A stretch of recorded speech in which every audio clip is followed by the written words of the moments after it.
Assalamualaikum warahmatullahi wabarakatuh, Pak Deka Kurniawan. Apa kabarnya? Waalaikumsalam warahmatullahi wabarakatuh. Pak Hasan, apa kabar? Alhamdulillah. Sehat Pak Deka ya? Alhamdulillah sehat-sehat. Pak Hasan juga mudah-mudahan selalu sehat. Oke Pak Deka, pada kesempatan yang berbahagia ini, kita akan berbincang-bincang tentang evaluasi media pembelajaran dan sumber belajar Pak Deka. Mohon Pak Baik, Deka insya Allah. Kurniawan untuk menjelaskan kepada kita semua apa yang dimaksud dengan evaluasi media pembelajaran. Silakan Pak. Baik, terima kasih Pak Hasan atas kesempatannya. Mohon izin saya menyampaikan beberapa penjelasan terkait dengan evaluasi media pembelajaran dan sumber belajar. Evaluasi dapat diartikan sebagai suatu kegiatan terencana untuk mengetahui keadaan suatu objek dengan menggunakan instrumen dan hasilnya dibandingkan dengan suatu tolak ukur untuk memperoleh suatu kesimpulan. Nah, fungsi utama dari evaluasi adalah untuk menelaah suatu objek atau keadaan dari suatu informasi yang tepat sebagai dasar untuk pengambilan keputusan. Media pembelajaran adalah alat yang sangat membantu dalam proses pembelajaran. Dalam memilih media pembelajaran, kita terkadang asal memilih dan menggunakannya begitu saja, tanpa kita ketahui terlebih dahulu apakah media yang kita gunakan tersebut sudah sesuai atau belum dengan tujuan pembelajaran. Dan untuk mengetahui apakah media pembelajaran itu sudah efektif atau tidak, kita harus melakukan evaluasi terlebih dahulu terhadap media tersebut. Karenanya dalam perbincangan ini, kita akan menjelaskan lebih jauh tentang apa evaluasi media pembelajaran dan sumber belajar, yang dengan itu kita bisa mengetahui apakah media dan sumber tersebut cukup efektif atau layak kita gunakan dalam proses pembelajaran. Nah, kalau belajar diartikan sebagai sebuah proses interaksi dengan lingkungan sehingga terjadi perubahan tingkah laku, pengetahuan, keterampilan, dan sikap, maka sebenarnya belajar tidak harus dipersyaratkan dengan adanya guru yang selalu mengajar. Interaksi dengan media sebagai salah satu lingkungan belajar dapat menjadi sumber belajar bagi siapa saja, kapan saja, dan di mana saja. Dan penilaian atau evaluasi media pembelajaran bertujuan untuk melihat apakah penggunaan media itu bisa membentuk atau mempengaruhi tingkah laku pembelajaran atau tidak. Serta untuk mengetahui apakah media yang digunakan dalam proses belajar tersebut mencapai tujuan atau tidak. Demikian Pak Hasan mengenai pemahaman pengertian dari evaluasi dan media pembelajaran. Oke, terima kasih Pak Deka. Sangat gamblang apa yang sudah dijelaskan oleh Pak Deka Kurniawan tentang evaluasi media pembelajaran. Selanjutnya, Pak Deka, untuk semakin fokus atau mengkerucut dalam memahami evaluasi media pembelajaran ini, sebenarnya apa tujuan dari evaluasi media pembelajaran ini, Pak Deka? Silakan, Pak.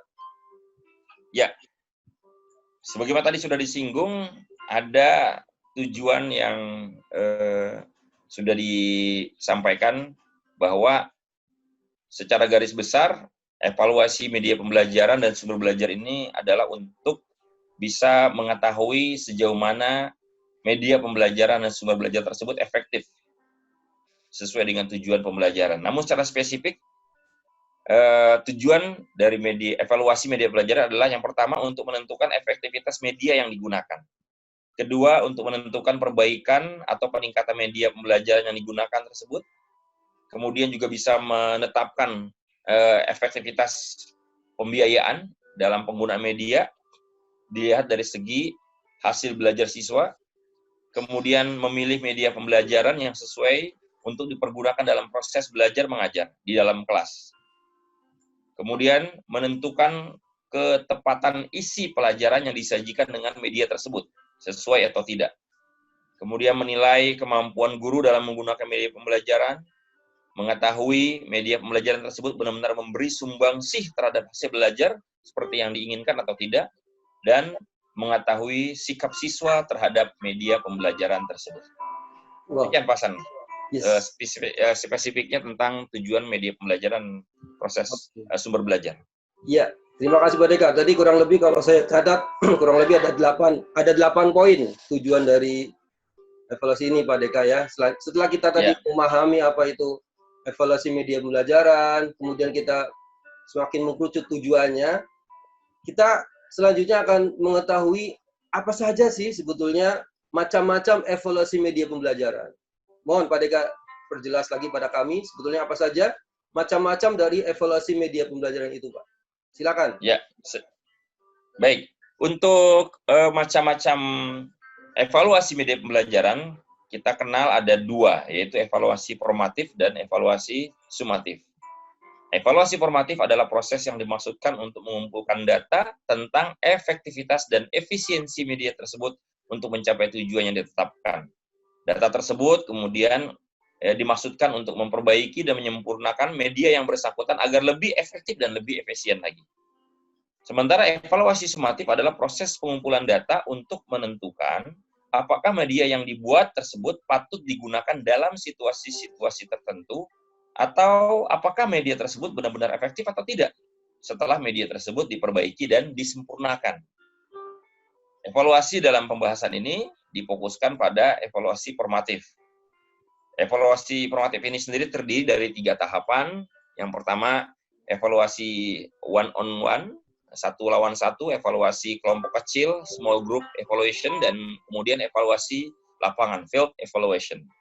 Wow, ternyata ada beberapa macam, Pak ya, ada 2. Tapi Ya, mohon Pak, betul. mohon dijelaskan satu-satunya Pak.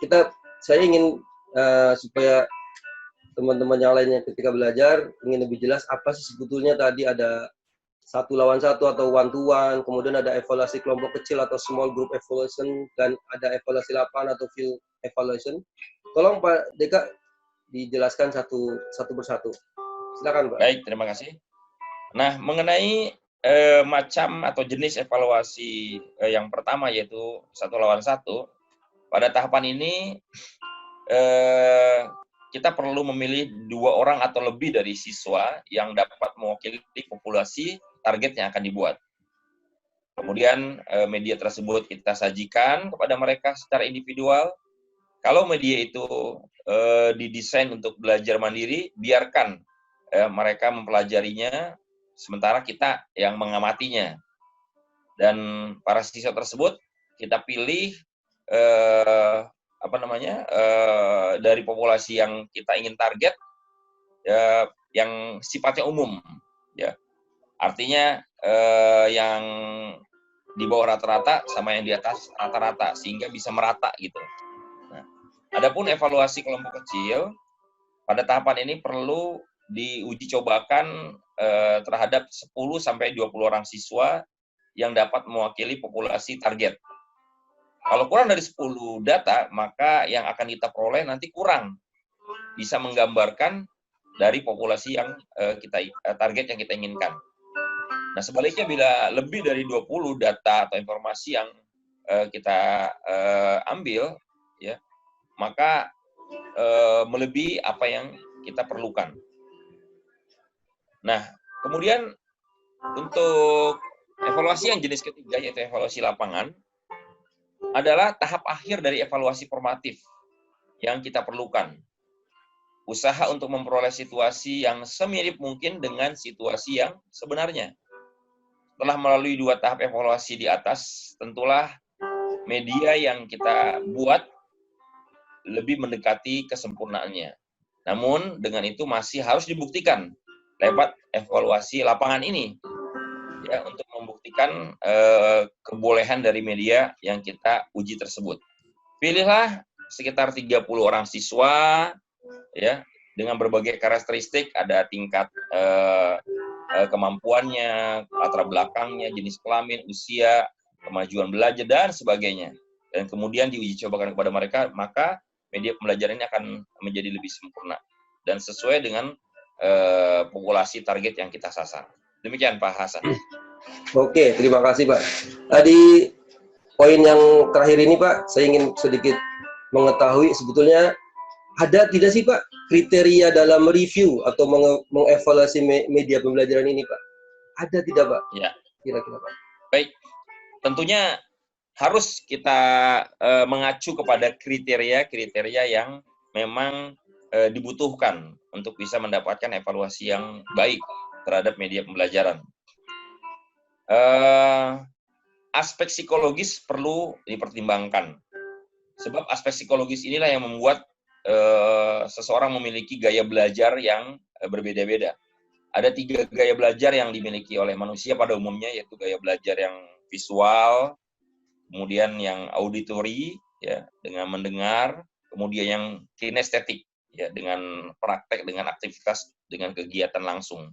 Walker dan Hess tahun 1984 memberikan kriteria dalam mereview media pembelajaran yang berdasarkan kepada kualitas. Yang pertama adalah kualitas isi dan tujuan, yaitu meliputi ketepatannya, kepentingannya, kemudian kelengkapannya, keseimbangannya, minat dan perhatian dari para siswa, keadilan, artinya bisa merata gitu, sesuai dengan siswa, kemudian kesesuaian dengan situasi siswa, keadaan.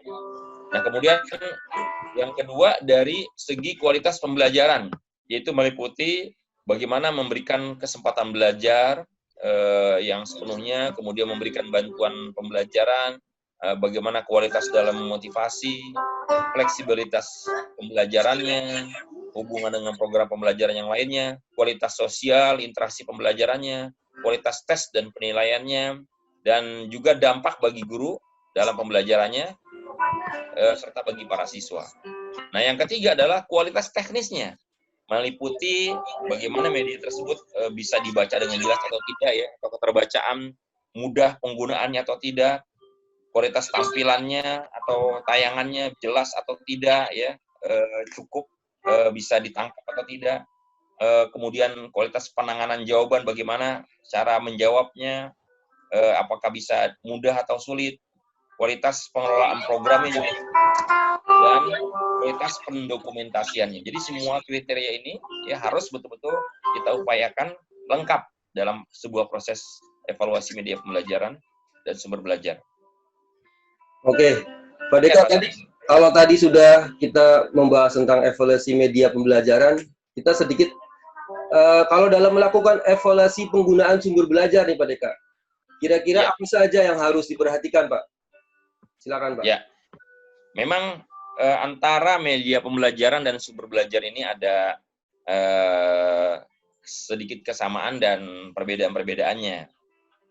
Karena kalau media pembelajaran itu kan lebih mengacu kepada alat atau sarana, makanya disebut dengan media. Sementara kalau sumber itu memang mengacu kepada pesan atau orang yang bisa menjadi sumber, di sana menjadi acuan dalam proses pembelajaran.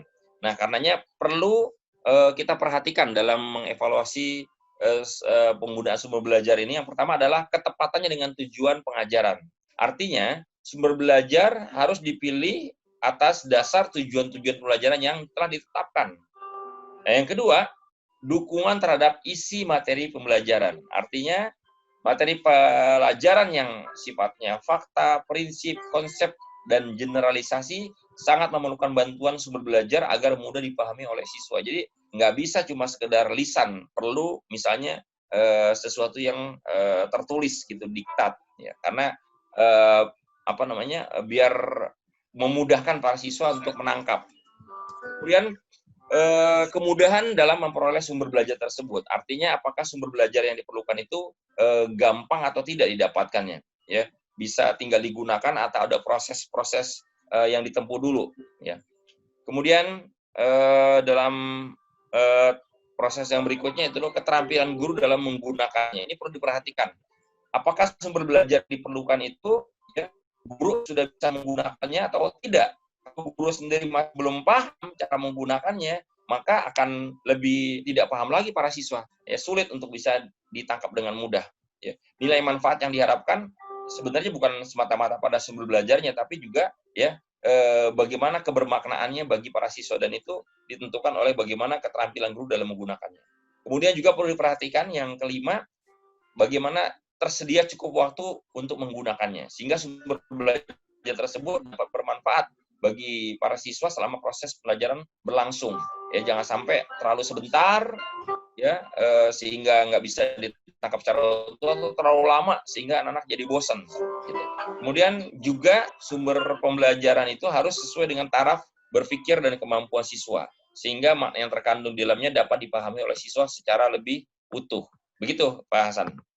Alhamdulillah. Alhamdulillah, jelas sekali yang sudah Pak Deka Kurniawan sampaikan kepada kami tentang evaluasi media pembelajaran dan sumber belajar.